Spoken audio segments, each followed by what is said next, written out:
Welcome, everybody, back to the Crypto Lifer channel. As we told you every single Wednesday night, 7 p.m., we bring you another guest that comes from the cryptocurrency world. OGs, newcomers, and the like. We like to dive deep into, topics that can change your life and that actually may affect you today or tomorrow, like AI, like banks hoarding gold, and more. These are the things that you want to know, pay attention to. So today, I have my best man and great friend of the internet and cryptocurrency, Crypto Blood Man. Thank you so much for jumping on in. I appreciate you jumping on into the live. Hey, what's going on, Sam Price? How you feeling, man? Jerry? I love that name, bro. Sam and Jerry, man. It was almost like Tom and Jerry, but like exact Sam and Jerry. There you go. It had a ring to it, though. It does. It does. Great to be here, man. I really enjoyed your presence, your appearance on Off the Chain. Thank you. Was it last Sunday or 2 Sundays ago? That was Time flies. Great. That's crazy, right? Yeah, I'm having you back on for sure. It flowed. It was great. So thank you. I really appreciate it. So we're kind of going. We're doing a home and home is what one mentor of mine used to say. We're gonna do a home and home. So interesting. I'm on your home court now. Yeah. You gotta, yeah. Back and forth. So, you go over a lot of conscious topics. We actually learned a lot about each other in the last interview. We had a chance to share the screen before, but never in the capacity, I think, where we were able to really just explore each other's explorations, right?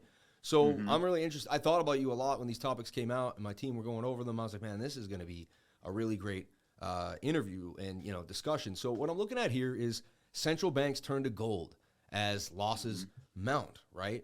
So this is kind of strange. It gets me a little nervous too. I was a gold stacker for years. I kind of gave up on it. We talked about that. I read this article and I started being like, am I gonna buy an ounce of gold again? I started getting that, and I was like, no, I think I'm giving into fear. But I just had this feeling. And when you dive deep into the article, right, they keep buying, treasuries from governments. They keep holding too much debt. At one point, they print the debt that they own, right? Because it's and it's saying how it's a double-edged sword. If you keep printing money and you keep buying debt and you keep trying to prop a government up with the money you print, but at one point it has to stop. So they're deciding that they're going to start buying gold. So what's your take on it? Have we seen this before in history? Is this, are we repeating things that you've seen, in your studies, and, just enlighten us to your. For sure, man. Thank you, Lifer, again for having me on. Thank you. Yeah, this is a pattern that's recognizable, that we can say that we're not surprised at. I think gold does play a part, especially in sovereign nations. But I think when you zoom down to the everyday person, I think that Bitcoin and coins like it, but primarily let's just focus on Bitcoin. Bitcoin is, I think, a better play for the everyday person. And I think we talked about that a couple of weeks ago. I stopped buying precious metals the night, be more precise, the night I found out about Bitcoin. I stopped, man. I just felt like this solves that problem in the new current digital age that we're in. Mm-hmm. For me, I can't migrate or transport $1 million worth of gold anywhere, let alone across a border, or, and then you talk about fungibility and just the use case of it in today's society is just not there. So I think it's a great and will be a move that sovereign nations and central banks continue to do. They have the capacity and the infrastructure to buy Bitcoin, and not Bitcoin, but more so gold and other precious metals. I think they're important.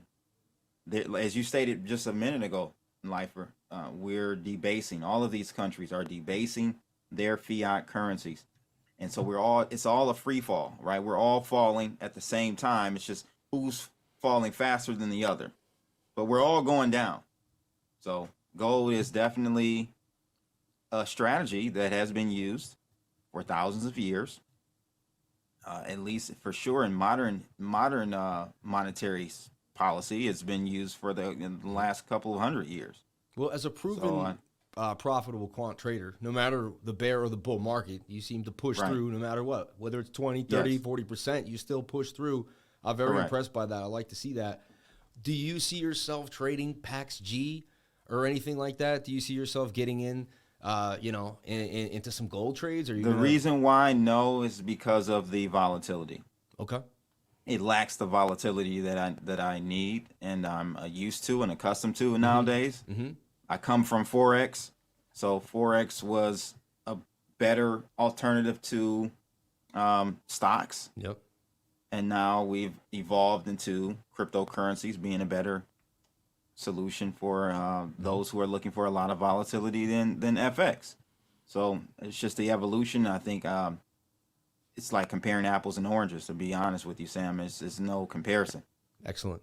Yeah. It doesn't. You need that energy boost, that movement, that attraction of volume in a small amount of time to produce the gains. In a small amount of time, exactly. There's no other that's asset why like people are.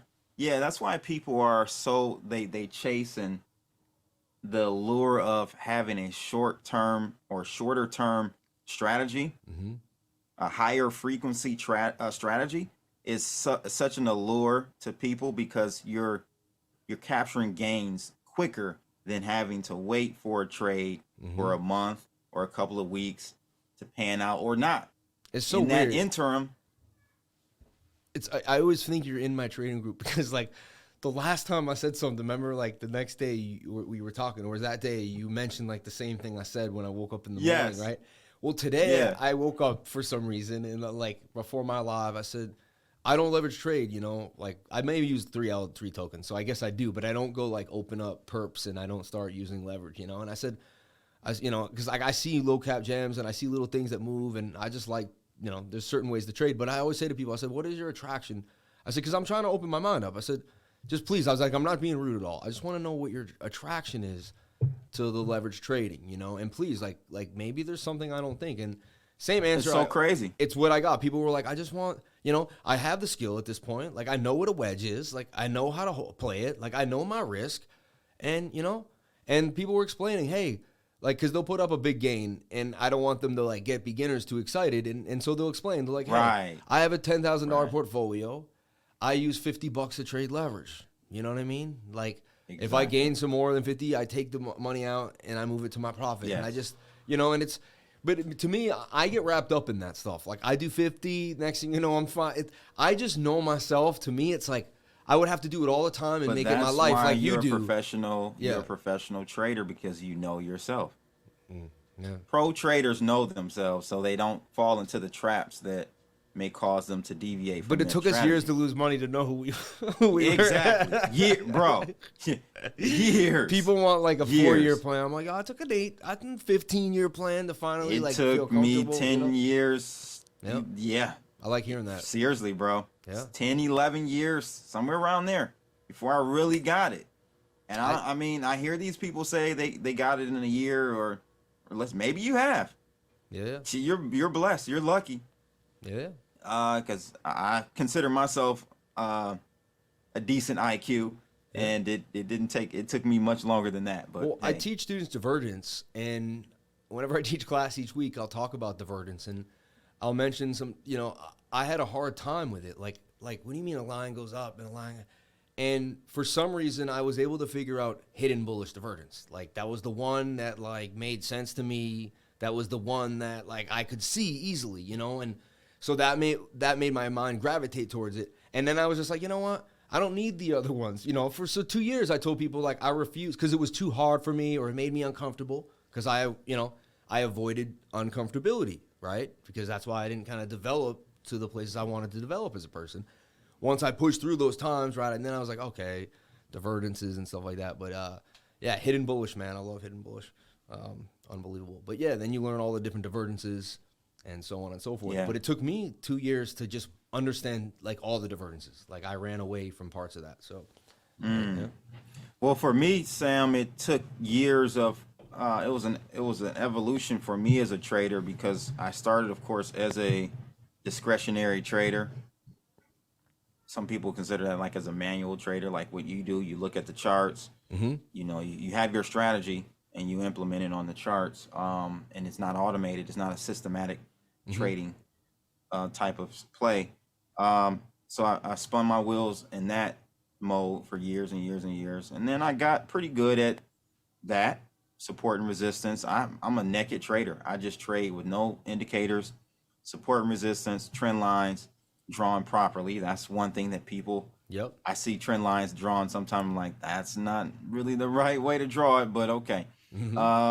And Fibonacci, you know, you can use Fibonacci, but I got pretty good at that. But then, you know, what I figured out, Sam, is that time is money, right? So you're spending, though it's a lucrative business, it's a lucrative trade to be able to trade any financial market. Once you get it down packed, Sam, you can trade anything. Yeah.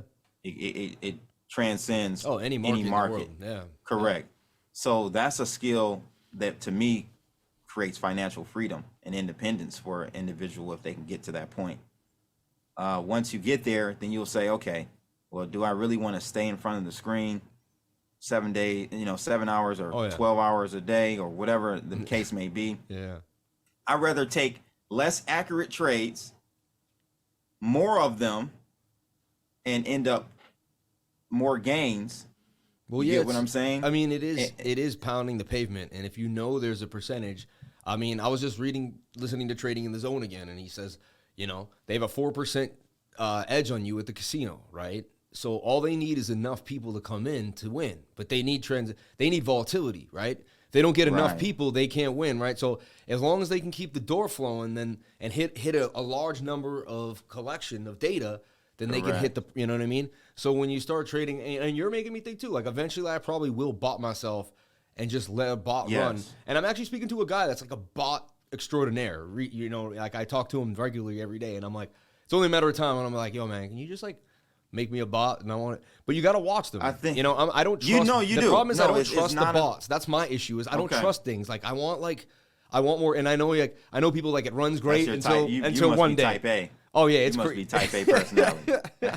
Like it has to be perfect, right? I want it all set up. Like I want to make. So you do have to monitor it. You definitely do, and like, especially like because I have mine. I wrote a Python script and Node.js script that connects my strategy from TradingView to my exchange. Nice. Yeah. So you might have issues, trades not going through, or whatever.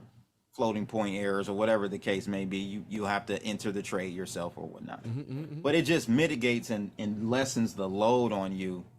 And over time, I mean, the great thing about systematic trading, I know we're kind of going off on a tangent, but no, this is might fun. as well. I think people are here to learn about trading. I mean, we could sit here and we're going to go over the topics, but this is like, this is alpha, right? And this wasn't supposed to happen now. So whoever's listening, it's like you just got jammed up. You know what I mean? Like you just because you decided to put in that extra attention span. You just got blessed. You know. So So I think I think the statistic now, Sam, is like over 60 or 70% of traders are using automated systems or bots or strategies. Oh yeah. So it's getting up there, and it just makes it's a game changer for sure. Now the thing it's a double-edged sword. Nothing is rosy, Goldilocks. Nothing in life is, just all good, right? Here's the problem that you may find with automated systems is that they typically do have to be tweaked. So your job is to continually just monitor the progress and performance of your trading system. But you don't want to get into a feedback loop. Nothing's free. You know what I mean? Like you don't want to get into a feedback loop of always tweaking it. You have to wait. You have to be patient and wait. Yeah, because you got to collect the data. You got to let the data. Yeah. You got to receive. Yeah, and I get it. So that even becomes but that means it would once I started that it would take me another 3 to 4 years to perfect that. And I know that now. You know, I'm conscious to know what the next level of greatness is to situations that I haven't touched yet. Even that sounds kind of weird, but before I touch it, I'm always like, that's going to take a lot more of me if I really want to do that. You know what I mean? So which is good because I'll avoid something if I know it's going to take way too much, away from what else I'm trying to do. Like simple focus really is the key to success. You know, you're same as you. You're right. You found your simple focus. I found mine. You get in your pocket.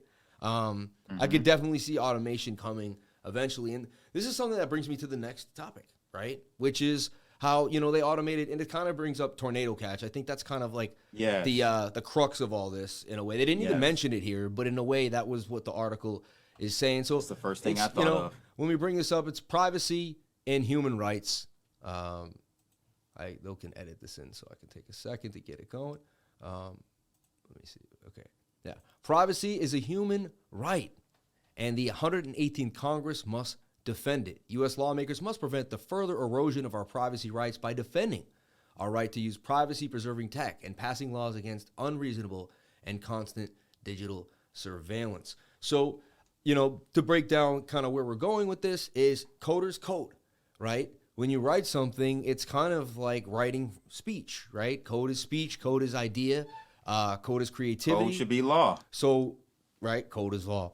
And so they say freedom of speech and Second Amendment rights and First Amendment rights, basically all our amendment rights, like Fourth Amendment, right? Is I believe, or I should know, right? But the Second Amendment is the gun, right? Hold on.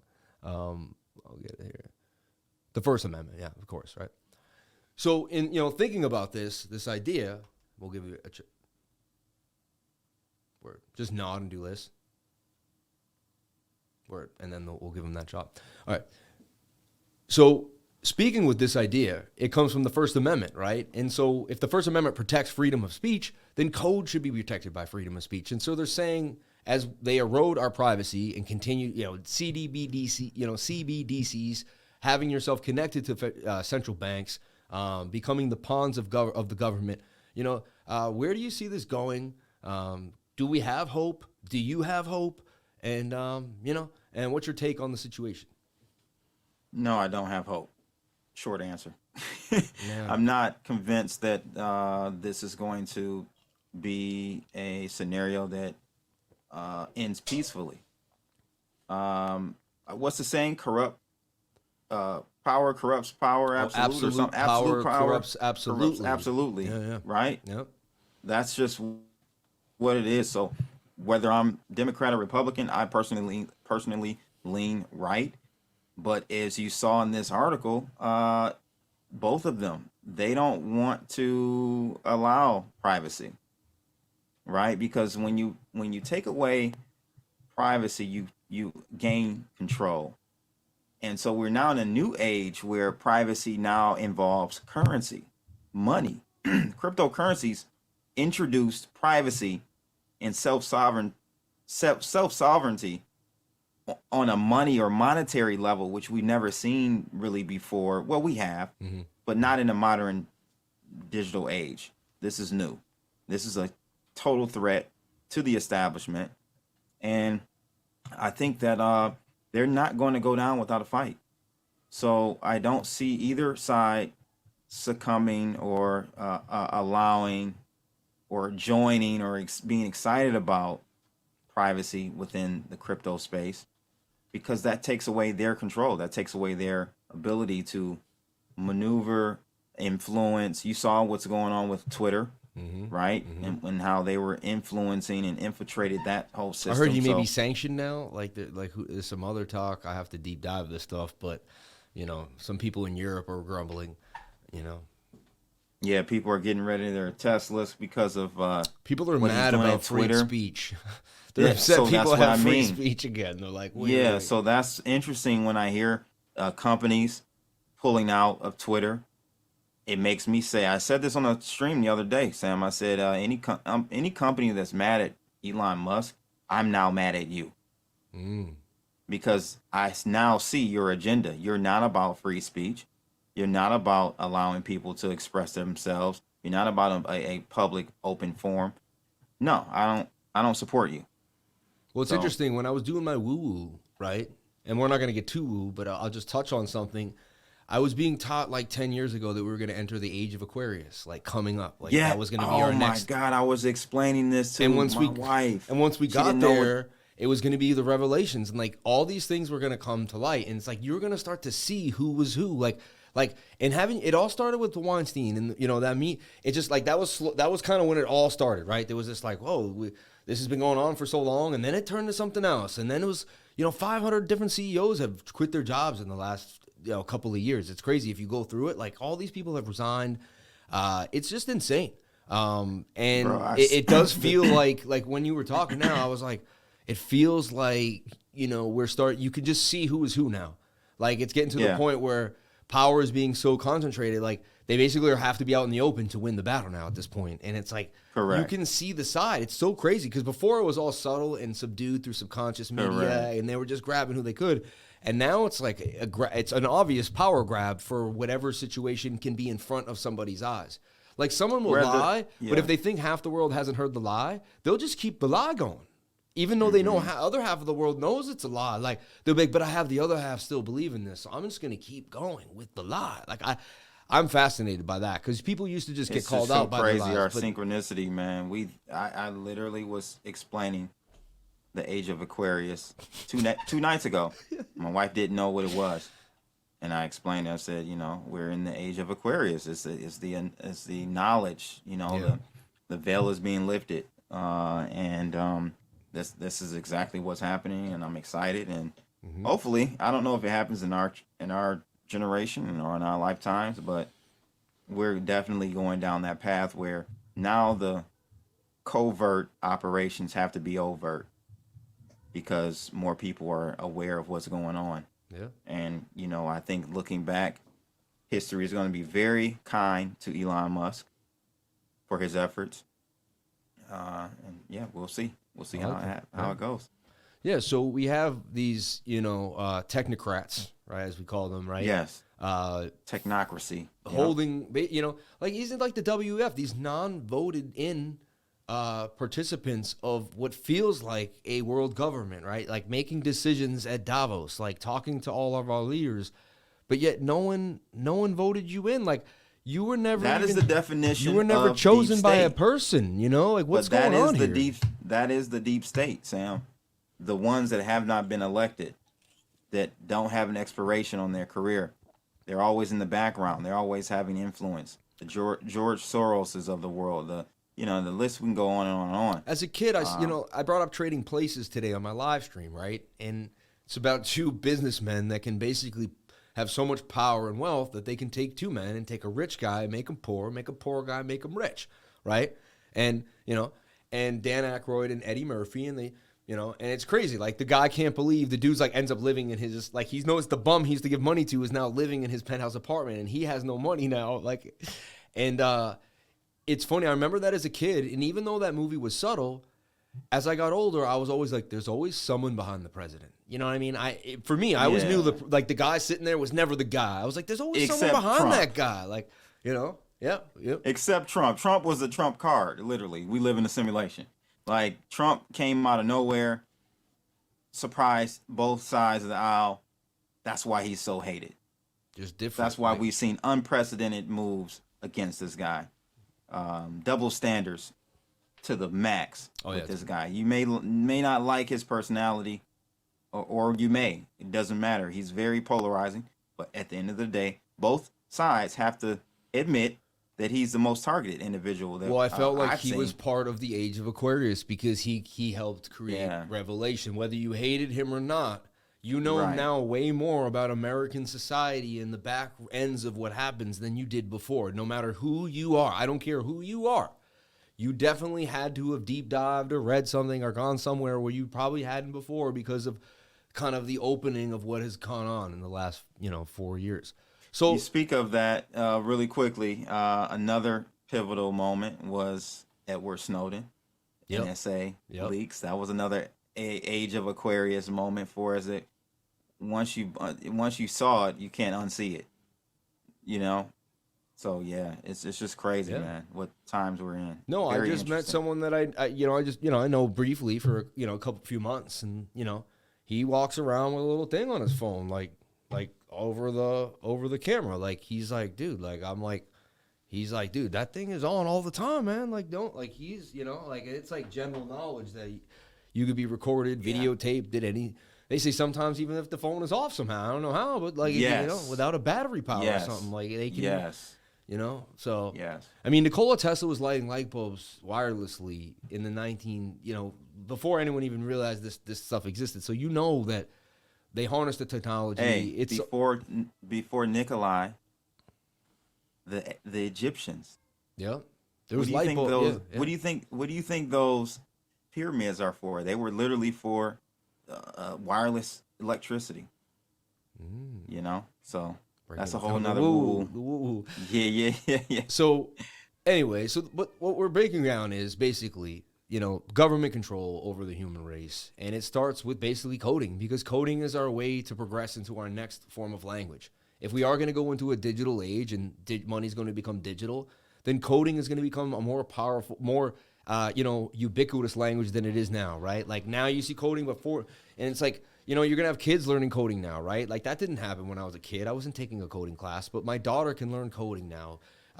So if that's going to become the new language or take up a more majority of our language, then how is it going to be policed and regulated, and how is it going to form into how our rights are given to us? Well, and tornado cash incident with OFAC, and that's what I immediately thought that when I read this article. The tornado cash incident was a precedent set. It was bad, in my opinion. One of the worst things I've seen in recent history when it comes to our privacy. To see that the government put a block of code on a sanctions list lets me know there is literally no bounds, no areas where they won't go. So I think that was, to me, Sam, like the end, or the battle line, the line in the sand, right? At that point, because now if you thought you had rights as a human, well, if they put a piece of code on the sanctions list, you have absolutely no chance other than it being war. Like there will have to be swords, guns, whatever you want to use as the analogy, drawn to shift us back towards some medium or equilibrium, because we're way off. Or maybe the Earth. You know, I always wonder, like does the rumblings of our universe just, you know.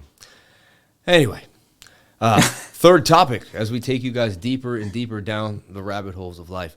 But hey, this is what we're here for, you know, to kind of go into topics and to discuss. You know, it's another thing when you subdue free speech, you subdue free thought, you subdue ideas. I actually sat with someone this morning, 5 a.m. We sat with two ideas. I ended up figuring out something that I could have been doing a while back, but it helps me look at things even easier and quicker. And I was like, man, but we sat together, two people with two ideas, and we formed a stronger idea together, right? But if we're all kind of separated, if we're all like this and no one can see each other, talk to each other, and we're not connected, thought police, you know, how can we progress how can the human race progress? You know what I mean? Like that's I told someone to read 1984 last week. They're getting through it now. They were complaining at first it wasn't appealing or interesting to them, but they're starting to get into it, and this is exactly what we're living through, 1984. And we were told, George Orwell, Animal Farm, all that, man. We were told. Animal Farm. We were told, man. We were told. So with this, right? Let me see here. Our next article, how ChatGPT could drive a dramatic AI crypto token narrative. This is a little funner. We're going to try to brighten it up a little bit from the deep state dark world of the Matrix that we may end up living in as batteries for AI, right? As we sit in a pod somewhere. But this is the next topic we're talking about, ChatGPT, and also more about, really, which I'm excited about, was the coins I was trading for the last few weeks. AGIX, Ocean, Fala, you had Parsec, you had all these different coins. If you read through the white paper and it said the word AI anywhere, if you sneezed AI on one of these coins, they were going up at least 50 to 100, and a few are up 400, 500. Yeah. Fetch.ai as well, banging on them to the upside. So do you trade that on the algo, or is it strictly BTC? Is this fun for you? Right, and, right. Since I've kind of made that script that auto trades, I now have 5 pairs. So Bitcoin versus USD, Ethereum versus USD, all USD pairs. So Ethereum, Bitcoin, Binance, Matic, and ADA. Nice. At this point. Nice. Yeah. And so, what's your take on this? Do you yeah, ever this deep is dive these white papers? this article talks about this possibly being the next run, and I agree. I do. I think this is going to be the next frenzy in the next bull run in crypto. So people should definitely take a hold of and look at, not on the basis of this being something fundamentally sound, but on the basis that we're in crypto, it's degen 24/7, and capitalize off of it. A lot of things are irrationally done in crypto and in regular markets as well. Greenspan coined it irrational exuberance, right? We have a lot of that, but in crypto even more. Play off that though. AI is going to be the new buzzword. Metaverse, move over. I guess Zuckerberg has to change his name from Meta now to AI, artificial.inc. Right? He's got to change his name to artificial again, Meta from Meta to artificial. But yeah, I think this is the way. ChatGPT, the fastest growing SaaS platform ever in history. I think it hit 1 million users in less than 3 weeks. This is the future, man. People better get with it or they're going to get left. Yeah, so these coins are going to go up and continue to outperform other sectors within the crypto space for sure, for the foreseeable future.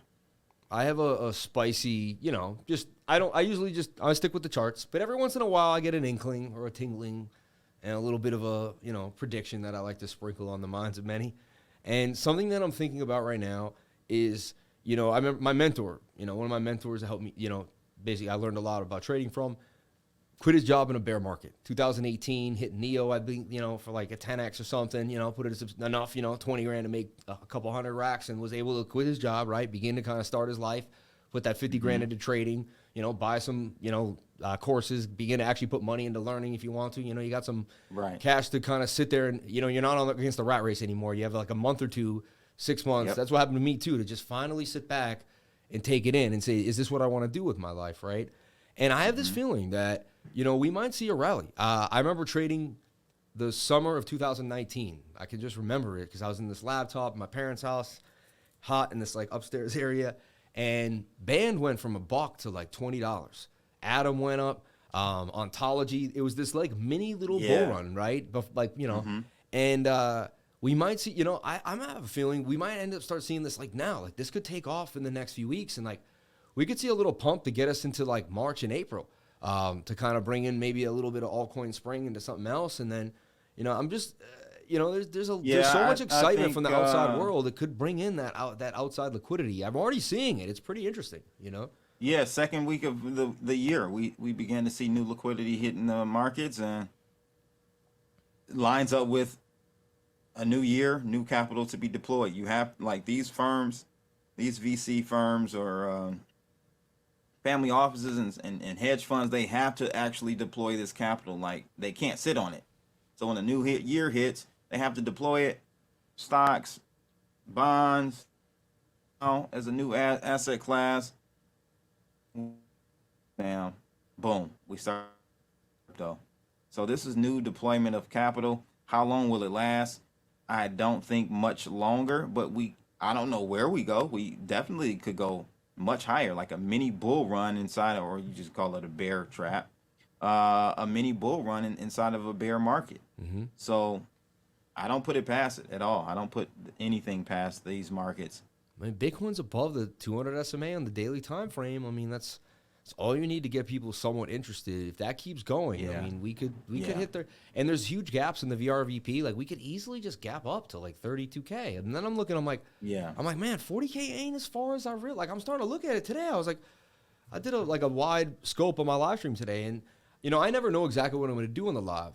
I kind of like follow what I haven't. I was like, oh yeah, I haven't really done a wide. And I was like, man, like 40K isn't that hard. It doesn't look that hard to get to. Considering the support and resistance. 40 seems to me a stretch, Sam. 40 seems like a stretch, but 28, 29 is definitely, if we just blow out this last local high of 23,300 range, we're going to test the bottom of that trend line, that long-term trend line around $28,000-$29,000. So that definitely can happen. I without a shadow of a doubt. But to me, I still would consider us in a bear market fundamentally. I just don't see how this could sustain long term with the money printing or not the change in monetary policy by the Federal Reserve. They're increasing interest rates 50 basis points. I don't know why the stock market thinks they're going to go down to 25, a quarter basis point. It's not happening. No, huh? Okay. I think they're going 50. No, they're going to 50 cent us to death. They're not going to use Dove soap. Huh? They're not going to use bathing. G-Unit, move over, G-Unit. You got a new rapper. 50 cent pow. 0.5 Jura pow. Oh, so that's interesting. All right. So you're on record, 0.5 in it. February 1st or 3rd, is that what it is? Coming somewhere up, around there. They want to dump us in the Super Bowl. You know what I mean? That's what they love to do. Right. You know? No, we're still too frothy, man. When I say frothy, not on Main Street. We're seeing all these tech companies just slaughtering jobs. 10,000 here, 12,000 here, Google cut 12,000 there, 8,000 here. These are middle to high paying jobs, Sam. 80, this is going to affect 80 and 100, and then even some Google engineers are almost making $1 million. They're being cut. Yeah, $1 million engineers over at Google. So you're talking about a big hit to the GDP. That's a multiplier effect on that money, on that missed revenue. Yeah, it's less Ubers, less dinners, less people going out, less buying, less renting. You know, yeah. And that's a good high-paying job. Harder to supplement. You know what I mean? It's not like you can just snap your fingers and go from a job a waiter loses his job. I'm not saying I respect all positions, but you should be able to find an equivalent in a restaurant. But here it's like I was working for Google, and so didn't they just sign the deal with Chat GPT now, right? Too isn't Microsoft did right? Yeah, that's so Microsoft been investing with them since 2019. Yep, 10 billion. They're about to put another 10 billion in there and maybe get them back into the rat race. All right, so bonus question that I wanted to ask you, and I just want to see your reaction completely, and I'm actually interested to see one part of me tells me you're going to be like, oh yeah, and another part of me tells me like, no, and it's like because I know you're into the woo-woo, but you're also use the quant. Do you ever look at the full moon and look at how Bitcoin seems to just always dump or go sideways during the new moon, and always when a full moon comes, it has somewhat of a move? Have you ever looked at that? Have you ever gambled on it? I have not really. My subscribers have pointed it out to me that one is coming, and I would take note. There is some credibility to it though, for sure. I'm not into astrology. I do believe in it though. There is some power in that stuff, man. I don't know what the hell, how, why. I don't know. I got a TikTok. I'll send you. There. I'll put in your Twitter where I go over it. I made it. Actually, I have a YouTube video. I went over the whole thing, and there's a year and a half period where it's just perfect. You're perfect. You can't really use a stop loss because there's no you just have to you just have to plot. You just have to know you have to be willing to put where you're going to lose and say all right. But if you did that, it just shows you just the gains are just they're just insane, and you just happen to dance right before a nice dump too, and it's crazy. The last one that my subscribers brought to my attention was the Beaver Blood Moon. Oh yeah, that's fitting. Yep. Yeah, and there was some action around there. We got the Wolf Moon. I think the Beaver Blood Moon. It was a day or two after. It was something crazy happening on Wall Street. And in crypto, I think FTX. FTX right. It happened on the blood moon, and people are talking about the Shemitah, right? All these Jewish traders were telling me about which I don't know enough about, but it had something to do with the moon and the red moon, and we did have a red moon too, we did. It was I remember that. I said to my wife, I said, and you know what else I thought was insane? So I said the red moon, babe. I said I was in Hollywood, Florida. I was like, the red moon. I said, I'm supposed to be on vacation. The world is freaking collapsing in my, around me. I said, and then and then we got home. I was like, babe. I wake up in the middle of the night. It's like, Eureka. I was like, Then he filed Chapter 11 on November 11th. I'm like, what the?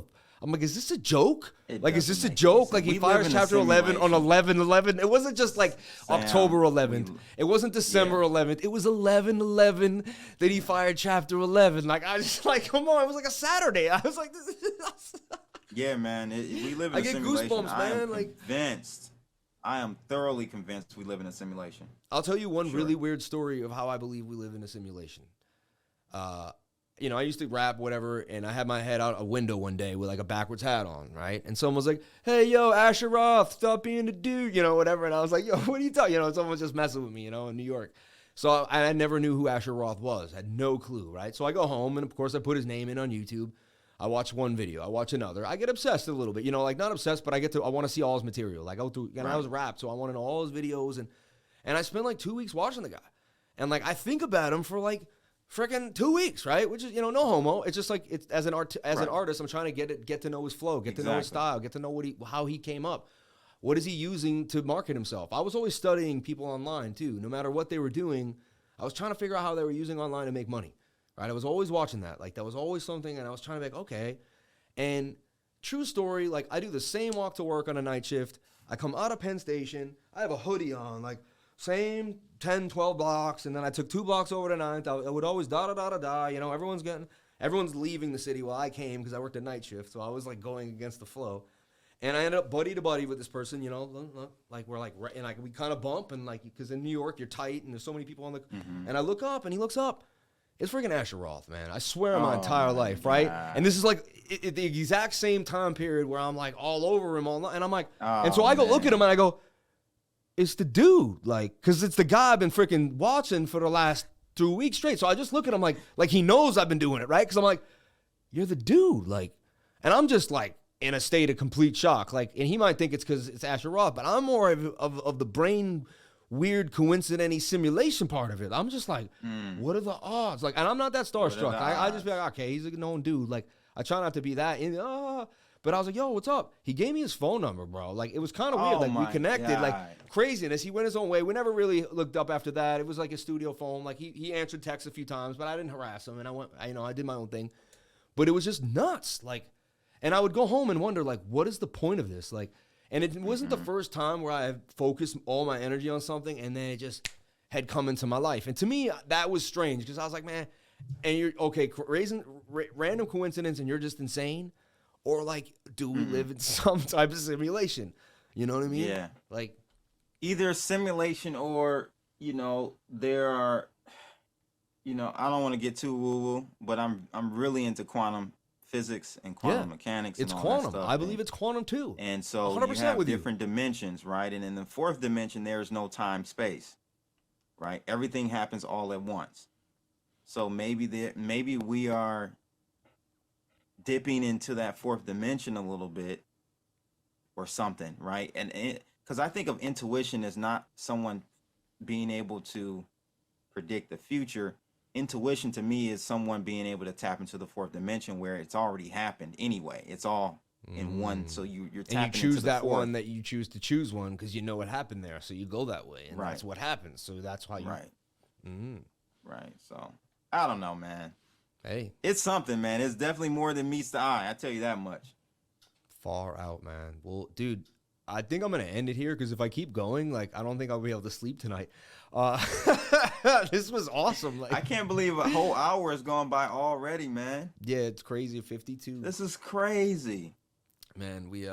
It's good vibes, man. When you're just chilling, going over the facts of life, and you know, I get a little sad when I think about these things. You know, government control and privacy, central banks run into the gold. And, you know, that gets me a little like, you know, why are they running so close to the gold? Usually they know they have to go through some type of downtrend, right? But I also have hope, man. I have hope because, you know what? Things were pretty bad in 2009 and 2008, right? Mortgage fault to swaps, right? Like all these financial institutions just like selling each other garbage. Like everybody was a liar, pointing fingers. Like it was just complete deception and horribleness. And, you know, somehow Bitcoin was created, right? You know, I hope it's not like going to become like the ledger. Like I hope it is the free ledger. And you know, like you said, like I don't even like to say too much, but like I know exactly what you're saying, and I always said that too. Like we're the brave hearts of cryptocurrency. Like there's more to be had in these years to come, because there's people that want to control you, and there's people that just want to be free, and they'll try to label those people as pejorative or in some negative, or they'll put them in a negative light to get their way. When they could have someone actually trying to throw someone down that actually is the person that would save that person's freedom, you know what I mean? But they'll convince the person that those people are against their freedoms. And it's like, it's you see it happening to this day. It's kind of crazy. So I have hope though, because we wouldn't even be here, me and you. You wouldn't have a channel called Crypto Blood. I wouldn't be Crypto Lifer, right? It would be Sam and Jerry, which is still pretty cool. The Sam and Jerry show. The Sam and Jerry show, you know? Coming in a wait, I think I got it. So, but yeah, I mean, it's just, we wouldn't be here. We wouldn't exist. So I have hope, man. I have hope. There is a silver lining for sure. Only the brave will survive. Only the ones that think outside the box, like you and you and myself, and those probably watching us. So those watching us, we may be preaching to the choir, but it's their duty. Everyone watching, it's your duty to help someone else take that red pill and spread this age of Aquarius. Amen. That's what it is. It is. Yep. The awakening. It starts small. Yes, sir. My wife made me cry recently with this quote and said, I think I may have said it to you before, but I want to end with it as much as I can when I think of it. Why do people think a few people can't change the world? Because that's all that ever did. And because you think of every big movement started maybe with a couple people that said, like, how come they got thrown down, like Rosa Parks, like, no, like, no one's gonna tell me to sit in the back of the bus. Like it started with one person with a thought, no, like, I'm not gonna do what everyone else is doing. That ain't happening with us. Like, this isn't right for all humanity. You know what I mean? Like, if everyone felt this way, this wouldn't be complete. This isn't sustainable behavior for us to progress, right? That's really what I think our inner soul pushes for. Like we all, like if we all want to progress, like that stuff's not, so everything comes from a small thought and then grows and grows and grows. So. Agree. Amen to that, bro. Thank you again, Sam, for having me on. And we got to do some more home and homes. Everybody, thank you so much for coming on in. Please like, comment, and subscribe. Please head on over to Crypto Blood's channel as soon as you can. Hit that subscribe button, hit that like button. Watch when he's on Crypto Blood. What are you on? Let them know right now, so they know. I'm usually on weekly, live at usually 5 p.m. Eastern Standard Time, 4 or 5 p.m. Eastern Standard. So check me out, guys. My two Satoshis. And Saturday, you do the Saturday like I was on. And your show Saturdays, I had Lifer on Off the Chain. I usually do those on the weekends, either Saturday or Sunday. So you just gotta stay tuned. Okay, cool. And he's on ATB usually about once a week. Around the blockchain. Tonight. Yeah. By the time you see this, it'll have already been recorded. So he's all over the internet today, guys. Busy day. Thank you so much, Crypto Blood. And thank you, man. I'll catch you on the next one, man. Peace.